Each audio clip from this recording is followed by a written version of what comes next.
আসসালামু আলাইকুম। সবাই কেমন আছেন? আশা করি সবাই ভালো আছেন। আলহামদুলিল্লাহ আমিও ভালো আছি। জীবনে চলার পথে অনেস্টিটা অনেক জরুরি। কারণ সত্য যদি নিজের ভিতরে ধারণ করতে না পারেন, আপনি জীবনে যেভাবেই চলেন না কেন, আপনার লাইফে কখনো না কখনো আপনাকে নিচু হতেই হয়। আর আপনি আপনার মধ্যে যখন সততা এবং সত্যবাদিতা নিজের মধ্যে রাখবেন, তখন দেখবেন যে আপনি জীবনে যতই ডাউনে যান না কেন, আপনার লাইফটা একসময় না একসময় অনেক সুন্দর হয়ে উঠবে। এবং মানুষ আপনাকে যখন বিশ্বাস করতে শিখবে, তখন আপনি যে পজিশনে থাকুন না কেন, হতে পারেন আপনি গরিব বা আপনি অনেক ধনী, আপনার যে সম্মানের জায়গাটা এটা কখনোই কমতি হবে না।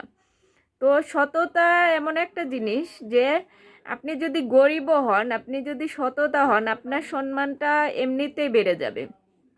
এই যে দেখেন যে বর্তমানে যে আহ, সরকার যে সরকার চলে গেল, সাবেক সরকার, এই সরকারের যে বড় বড় নেতারা বলেন, যে সংশ্লিষ্ট যারাই আছে, তারা কিন্তু শত শত কোটি টাকার মালিক। কিন্তু তাদের ভিতরে যে সততার অভাব ছিল, তাদের ভিতরে যে কলুষিত একটা মন ছিল, যে তারা শুধু টাকার পিছনেই ছুটছে, সত্যর সত্যটাকে মাটি চাপা দিয়ে ফেলছে। এখন দেখেন তাদের শত কোটি টাকাও তাদের সম্মান বাঁচাইতে পারতেছে না।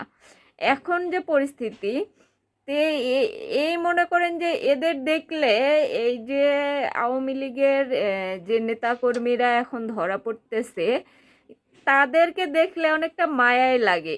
কি বলবো, কারণ মায়া লাগা এমন যে তারা এই যে শত কোটি টাকার মালিক, যেইভাবে আরামায়েশে জীবনযাপন করতো, একদম মনে করেন রাজার হালে থাকতো তারা, টাকার বিছানায় ঘুমাইতো, সেই মানুষগুলা এখন এক একজন বাঁচার জন্য দাড়ি ফেলে দিতেছে, এক একজন বাঁচার জন্য দাড়ি রাখতেছে।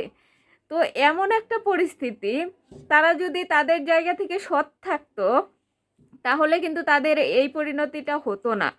তাদেরকে মানুষে বুঝতো না, তারা পরিস্থিতির কারণে এরকম হয়েছিল, কিন্তু তাদের জায়গায় তারা সৎ ছিল। কিন্তু এই যে দেখেন, তাদের জায়গায় তারা কেউই সৎ ছিল না, যার কারণে তাদের এই শত কোটি টাকা ফেলেও তাদেরকে পালাইয়া বাঁচতে হইতেছে। এবং এমনকি তাদের যে করুণ পরিণতি, এই পরিণতি কিন্তু তাদেরকে টাকা দিয়ে তারা বাঁচতে পারতেছে না। এই যে কোটি কোটি টাকার মালিক হইতেছে, যারা মালিক ছিল, এখন আছে, কিন্তু এই টাকা তাদের কোনো কাজে আসতেছে না।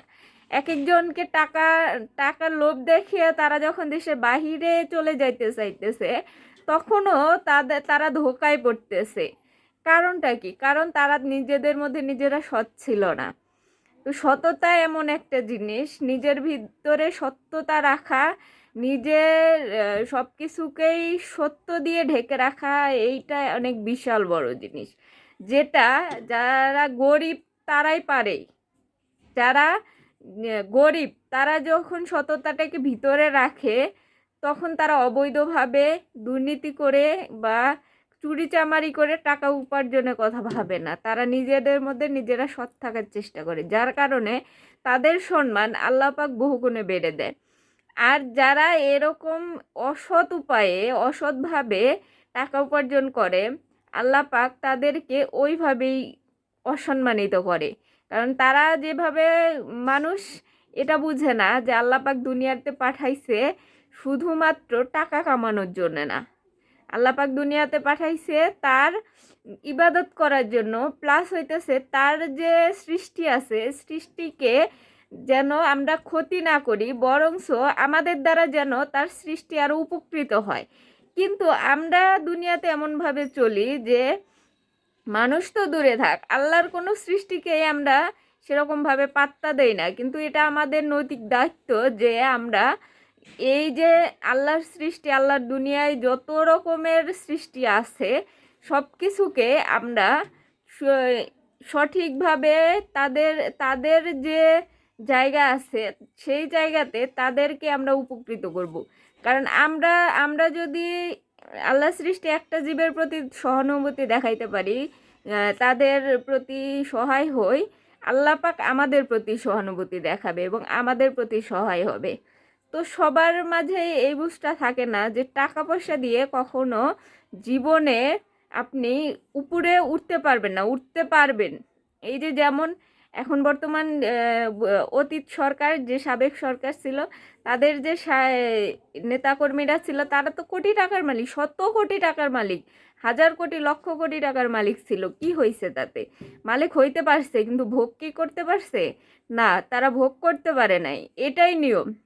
যতই আপনি টাকার পিছনে ছুটেন না কেন, আপনি কোটি শত কোটি টাকাও আর্ন করেন না কেন, আপনার ওই যে টাকা ভোগ করার জন্য আল্লাহর অনুমতি লাগবে। আপনি কিভাবে আল্লাহর অনুমতি নিতে পারতেছেন? যদি ভিতরে সততা না থাকে, আপনি হাজার কোটি টাকা কামাই করেও কোনো লাভ হবে না আপনার। তো সবাই ভালো থাকেন, সুস্থ থাকেন। আল্লাহ হাফেজ।